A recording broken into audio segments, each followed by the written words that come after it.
Sunday, June the 7th, here at Gulfstream Park as we settle in a 10-race program, finishing off the first full week here in the month of June of 2020 in that infield lake, given the perfect weather outside, just sparkling, and we'll see plenty of action. In fact, a card split evenly down the middle with 5 on the turf, including that 12:05 Eastern opener and 5 over the main track. Jason Blewett, hello again, everyone, joining you, and happy to have your company on this live Sunday edition of Gulfstream Park today from our third-floor clubhouse studios here at the old GP by the Sea. Terrific Saturday afternoon of racing, not only locally here in Hallandale, but around the country between Santa Anita Park and Belmont Park. And as we bring in our man downstairs, the great Ron Nicoletti, who always has his ear close to the ground at Gulfstream Park. I'll tell you, Ronnie, it was pretty satisfying watching some of those out-of-town big grade 1s and grade 2s and seeing so many of the Gulfstream Park winter and spring meet honor roll horses doing great things around the country. It certainly was. There were some really nice races going on, as you mentioned, throughout the country. Our sister track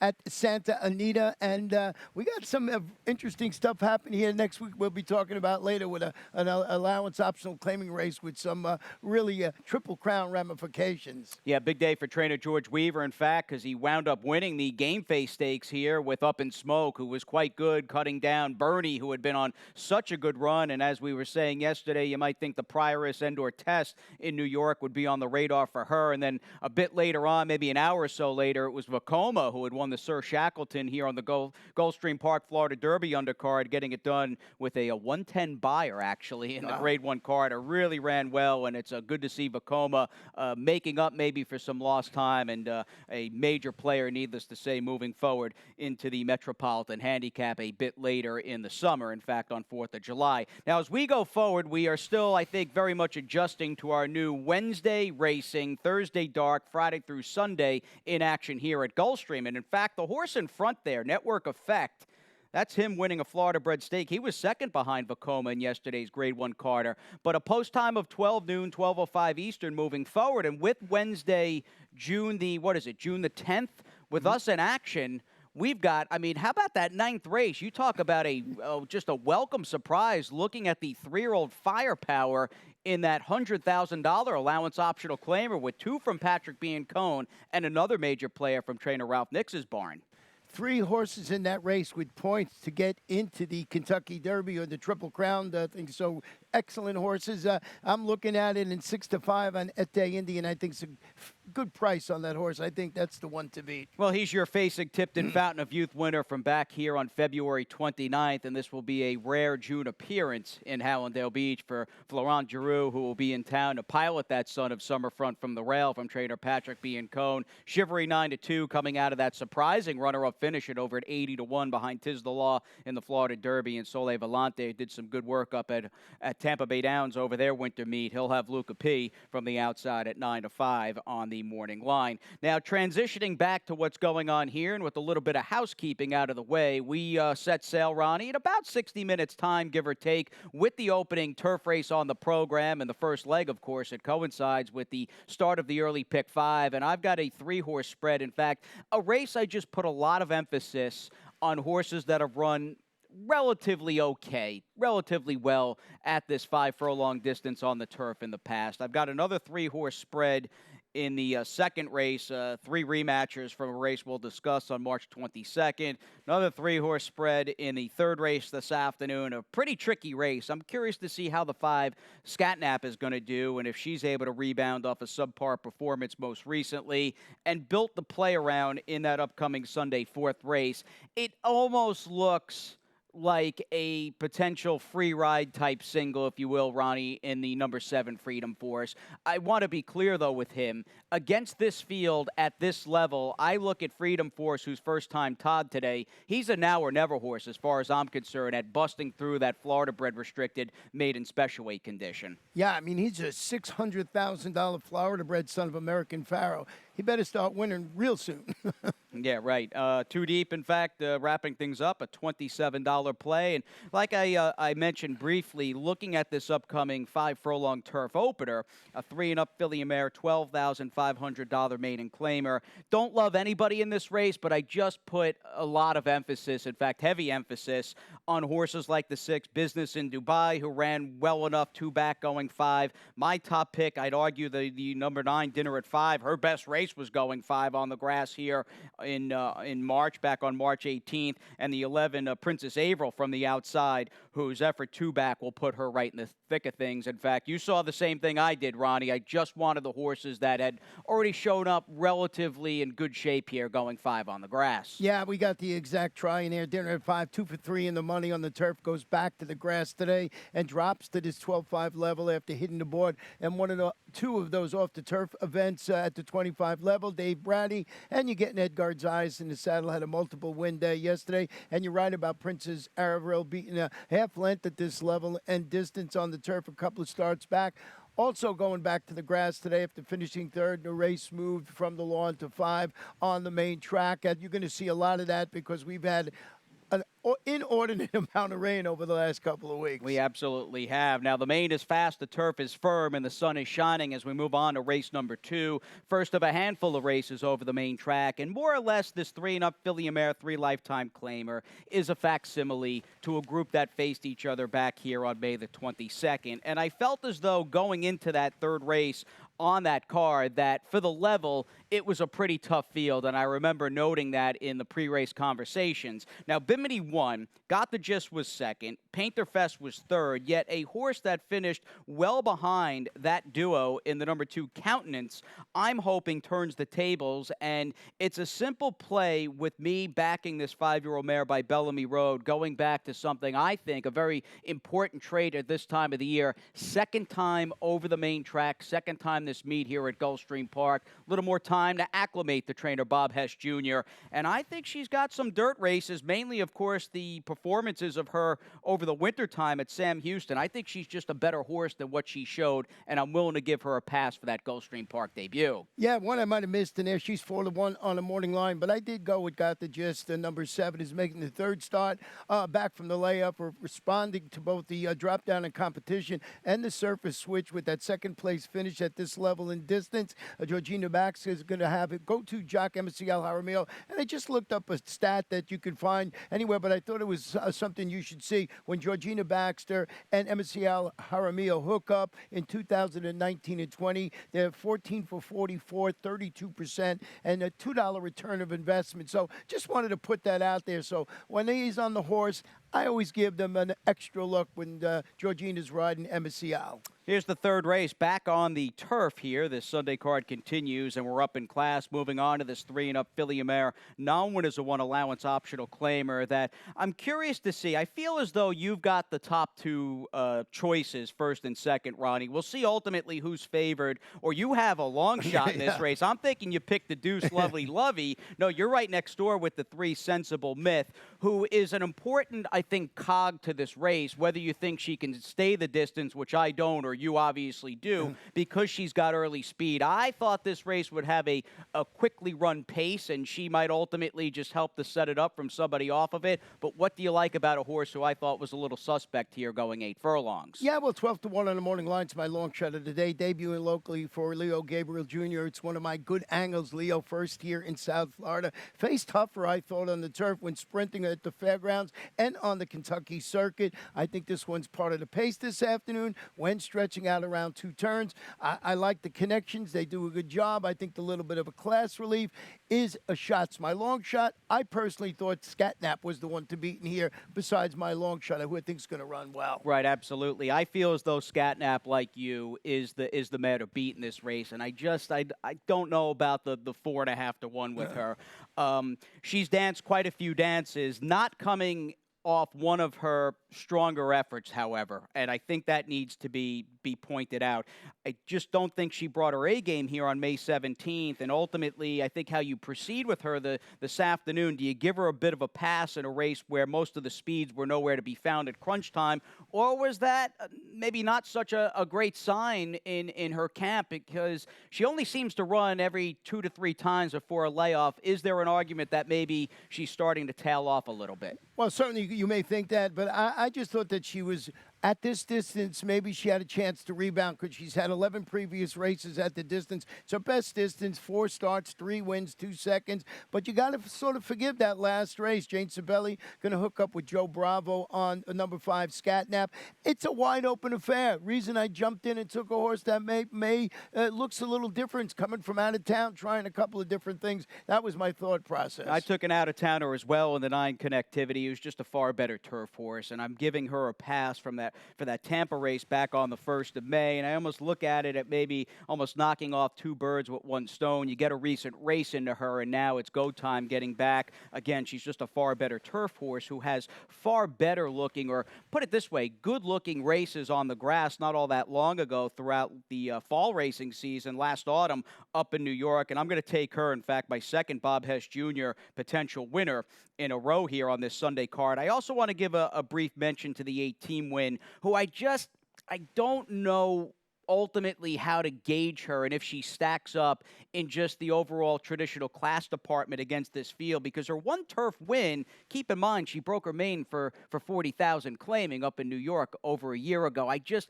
not ultimately sure if she stacks up with the better horses in this race. Well, she's going back to the grass. She faced that allowance level competition, but that was both on sloppy tracks at Laurel and Aqueduct. Before that layoff of Victor LeBron, it's a Rapoli stable homebred daughter of Malibu Moon.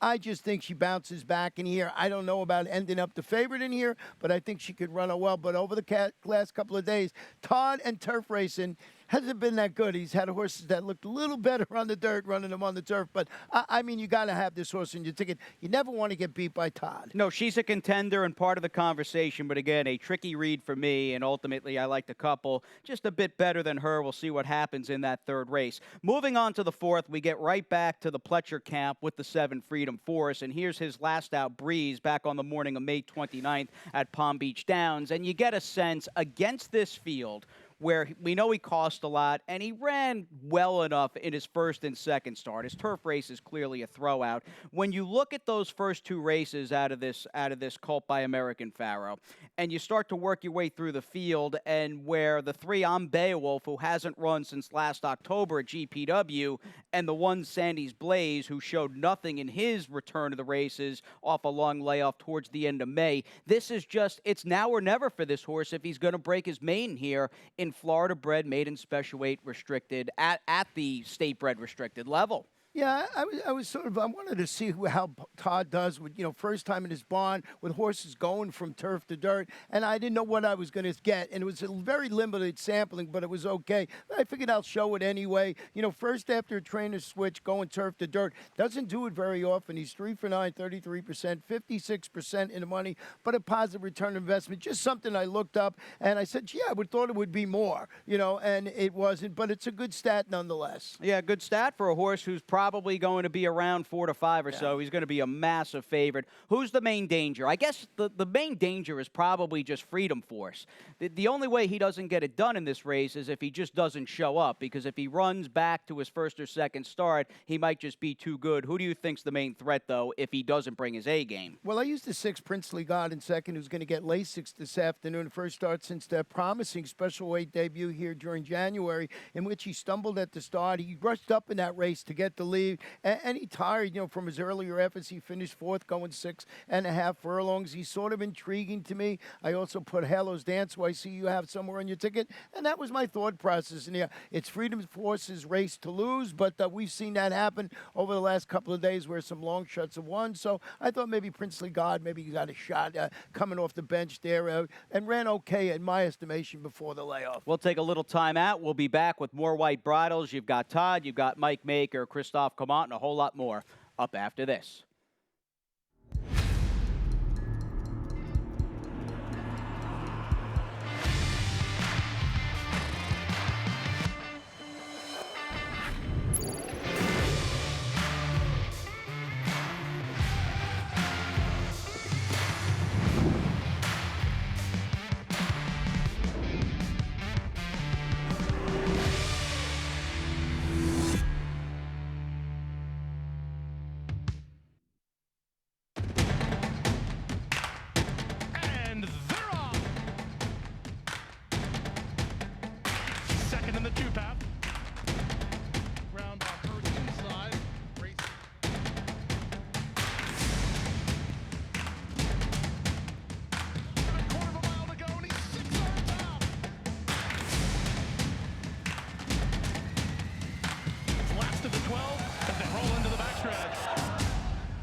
It's a 10-race Sunday at Gulfstream Park, and kind of a neat and not all that often seen view from the clubhouse turn and just that infield lake, which is pretty full given the amount of rain we've had, but the nice breeze coming in off the Atlantic Ocean just a few furlongs east of us, and work being done both on the main and on the turf course as we get ready for the first of 10 at about 12:05 Eastern. 5 on the turf, 5 on the main. Welcome back, everybody. Clubhouse studio with Jason. Ronnie's downstairs in our paddock set, and we're getting tied on, Ronnie, in a big way because we've got a gigantic guaranteed jackpot pick 6 pool up for grabs. $2.2 million this afternoon for the Rainbow Six, and as we are telling you right now, it will be starting in race number 5, and I have a $43.20 ticket, and I will show it to you. And there you see it. I went 3 deep in here with Cookie Cove, Marva, first time for Bobby DeBona, and the 2 Madame Barrister, who's I believe the morning flying favorite in there. And then I went 3 deep in race number 6 with the 2 horse in here coming up, Roses, still scheming,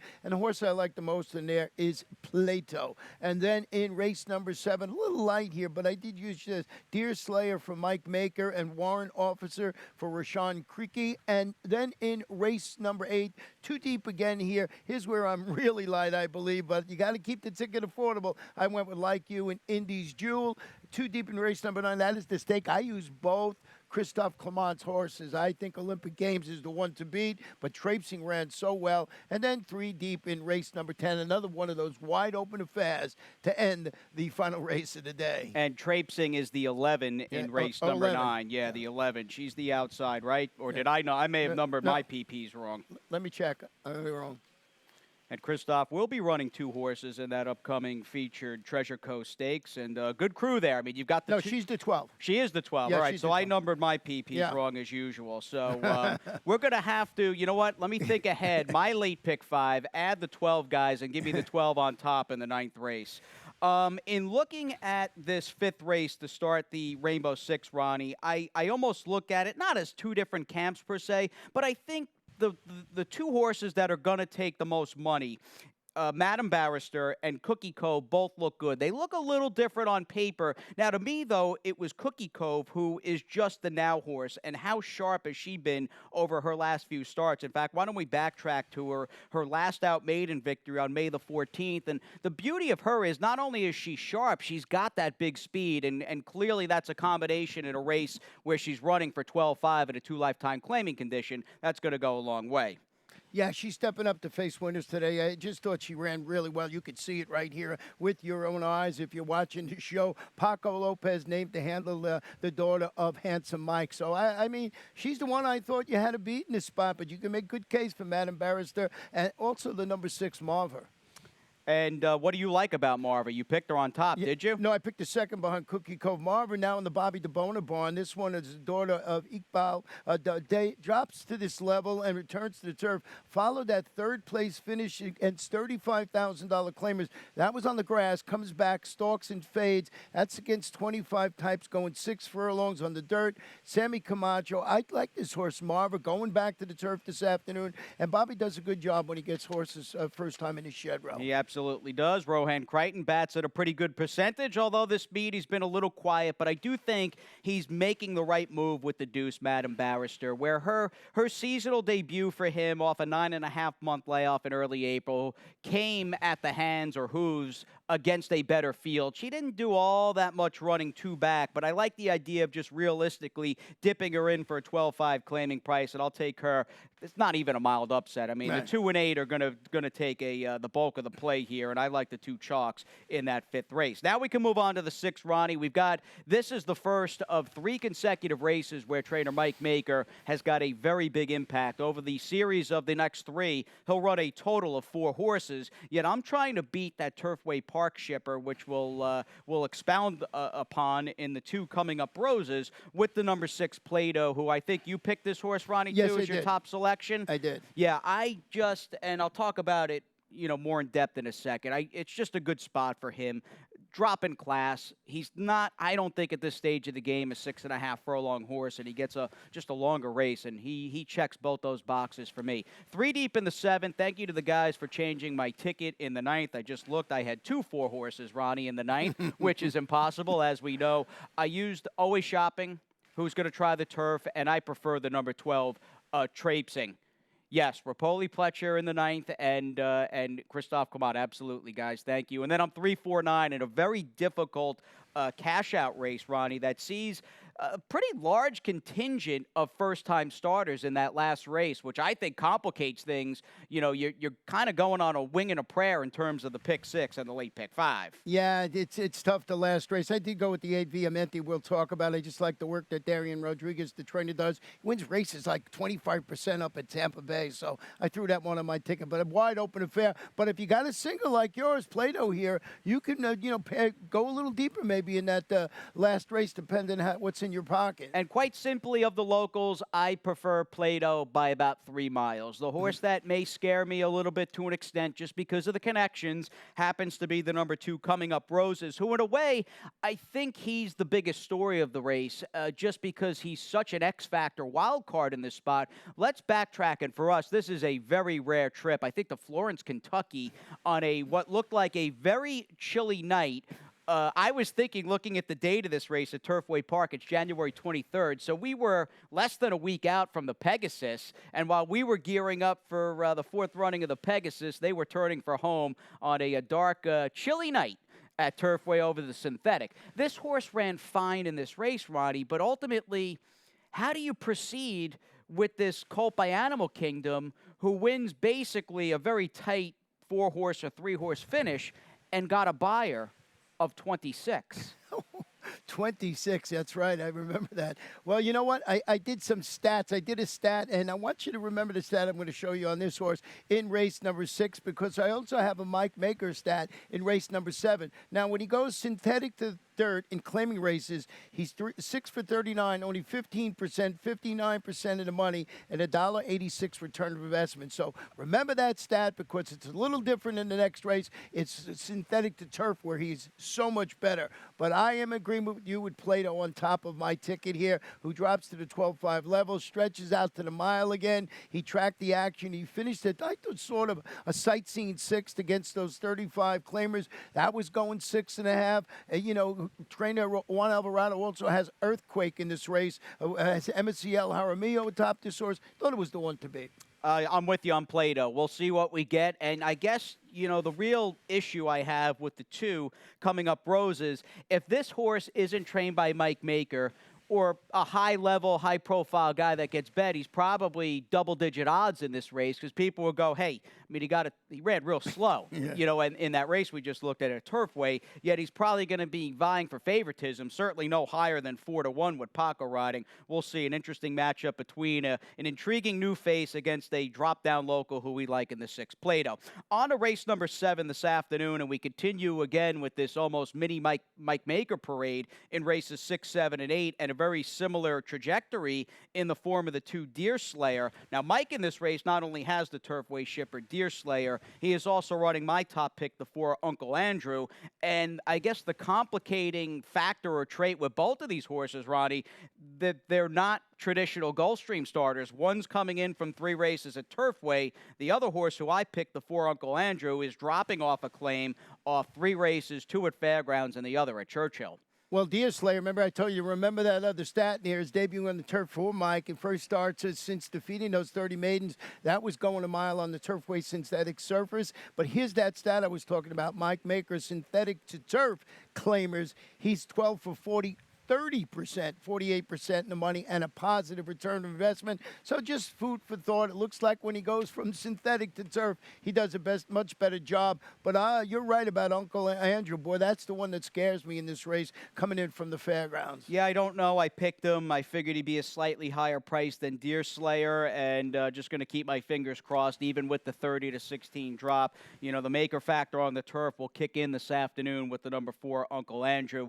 Of the locals, I prefer the 6 Flash Pass, who's just 5's not his game on the turf, and he's got speed stretching out to a more appropriate distance. I see you like Rashawn's runner on the outside in the number 8 Warren Officer, who did show up. That was a good effort for Rashawn, a big step forward for him last time out. Yeah, and I think this horse could take another positive step forward, return from the layup, finish that 5 wide second against those 12-5 open claimers for Rashawn. Hector Berrios in the saddle, so pretty wide open affair, but I like Deer Slayer in there, and I just use Warren Officer and the other horses underneath, including your Uncle Andrew, because I don't usually leave Mike Maker out of my exotic wagers. And what'd you do with the Maker horse in race number 8, the number 1 Valid Quest, who is a very important key and cog to the entire puzzle here because of his speed stretching out from the rail. Like me, though, Ronnie, I guess you're a little hesitant just giving this horse the race. And for me, I'm hesitant about just saying, okay, he's a Maker, second off a trainer change drop down with Paco, the 1 Valid Quest. I worry about this horse's overall ability to just gut and muck and grind this thing going a mile. I think he's a real question mark going 8 furlongs. Yeah, when I come up with the race, you see how my selections unfolded with the 1 being in fourth, and then I saw the morning line and everybody using this horse and everything. I said, let me go back and look, again and everything. And I still said, I'm not that sold on him. I like the 6 horse better in here, like you, who is impressive when stretching out from a sprint to a mile during March. He tries that 8 furlongs again after rallying to finish second. Going 6.5. It's Ronnie Spats. You get Miguel Vasquez. So I like this horse. It's proven when he could stretch, he could win, and that's why I put it on top. I'm right next door. I'm trying the 5 Tons of Gold. We'll see what price he is. I know more than half the battle, though, is spotting your horses properly and appropriately and not wasting efforts in races where they're just so outclassed and over their heads. And I feel as though that notion was on display last time out for Tons of Gold, and we'll look at the race back in the middle of May, very sloppy track, and it looked like at this point he was going absolutely nowhere, and once they straighten away, he'll start to chug along on the outside and eventually dead heat with a big-priced Happy Alta horse, and you can't catch a curlin'. But I like the fact that Tons of Gold, who had spent his entire career, the first 11 races that preceded this sloppy track maiden claiming victory, running in maiden special weights and a couple of stakes. Don't forget the stake 2-back or 4-back rather at 172-1 against King Guillermo. And along the way, you've got Premier Star, Caro, Kingmeister, Candy Tycoon, Attachment Rate, Basquiat. Finally dropped into a claiming race, and here's the proof of that drop with him showing up and just running a big one. And I think he's properly spotted coming back for the maiden 40. And unlike the 1 Valid Quest, I don't have any worries about him staying the trip because he's already won going long and has run pretty well going a mile on the main track. How about the number 4 horse, Ronnie, Indy's Jewel?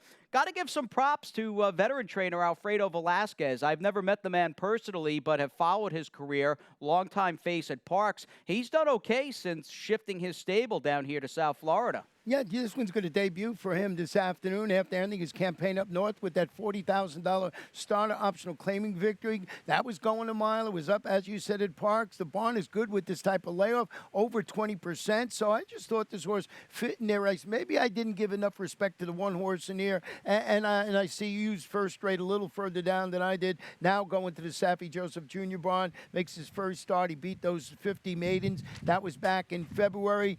Just got a big wind gust in here.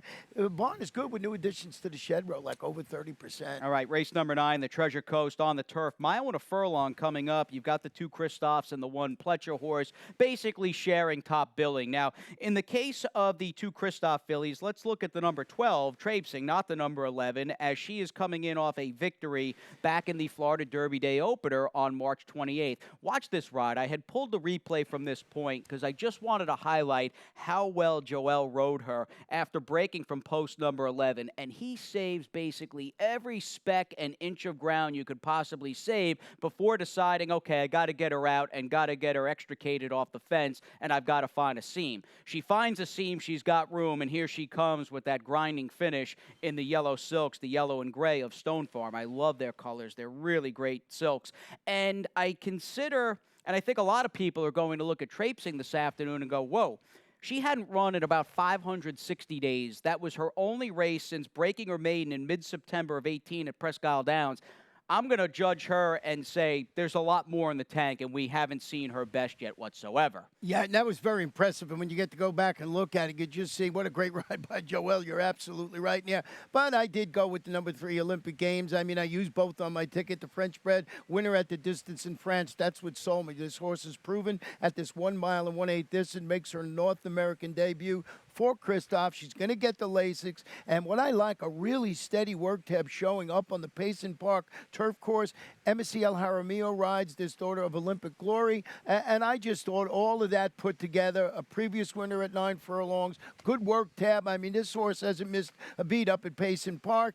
And would you leave traipsing off? Absolutely not. Well, Kristoff spoke to him yesterday, and he shed a little bit of light on this French bred. And the replay you'll see on the left side of your screen is her being involved in a third-place blanket finish. She was beaten just ahead. This race we're checking out, November 10th of 2019 in Italy, is her final start before, or was her final start before moving to the States. But Kristoff told me, I like both of my fillies in the Treasure Coast. He included traipsing. Olympic Games has been working well and has been very straightforward in her training for me. She is a touch one paced, and I don't anticipate her having any issue with the distance. And just Kristoff will tell you how it is. I mean, he's not a guy that really sugarcoats things, and for him to like the way Olympic Games has been training and traipsing, both are major players. What about the Todd filly, though, in Always Shopping, who didn't run well at all in her Gulfstream return here back on April 18th, yet for me, I'm torn. Love that she's getting more distance. Ultimately, though, she's going to have to really relish the turf, I think, to beat both of these Kristoff fillies. Yeah, absolutely. She won the Grade 2 Gazelle going 9 furlongs up at Aqueduct. That was on the main track. This is her debut on the turf, and as I was mentioning earlier on the show, we've had a couple of horses like this for Todd getting into stakes races and just not really running well on the turf, and they had their really nice records on the main track. But we'll see how this one runs. I would not be surprised if this horse took to the turf and won. That was that sloppy track. She finished that 6-wide third. So we give her a shot here. I had her on my ticket for those reasons. Her dam was very good on the grass. Yeah. She was a very nice horse, beaten just a head or so by one of the Ramsey Kittens fillies in the Breeders' Cup Juvie Turf filly race. That was at Churchill Downs, I think 2011, because I was there. I think it was 11. We'll see how Always Shopping does. Let's wrap things up. And we end things a very difficult Rubik's Cube type cash out here in the Rainbow in the late pick 5. You've got a plethora of firsters to choose from, save perhaps the Sappy horse, the 5 Type A, who I had picked. But she scratched out of this race. Now, I do scratch into the 4 Crafty Lass, who's first time out for Jane Sabelli. I've got a bit of a price I see you have in the mix as well. The 3 Smart Set, who's already run a couple of times. Well, running's up for debate. She's been a non-factor, but she has started in 2 races to date. The fact that trainer Monica Magui won 2 races here on Wednesday, Ronnie, and paid 11-1 and 20-1, maybe a barn to keep tabs on for the time being moving forward. Yeah, I ran it on the ticket. She faced the horse faced maiden special weight competition at Aqueduct in February and March. The barn is, as you mentioned, going good. Here's important for this horse, I think, has a work over the track, which I like, just not coming right down and, published work over the track. So Smart said, yeah, but I did go with the 8 Vivamente, who's debuting locally at the $32,000 level. Finished that hard forward second against 40 maidens going 6.5. Up at Tampa, I mentioned earlier, Darian Rodriguez. He does a very good job up north, and he's got Sammy Camacho atop. This is a $130,000 daughter of McLean's Music. So I thought that horse can run well in here. I'm not thinking this Tampa horse is going to be overmatched in there, and that's why I went with the number 8, Vivamente. No, she's run fine on the dirt. We'll see if this high percentage Tampa Bay Downs barn can translate that gaudy percentage to a different circuit in South Florida. We'll see. Sammy Camacho rides as we take a timeout. We've got Pete riding the bike upstairs. Pete Aiello coming up next with those Sunday scratches and changes.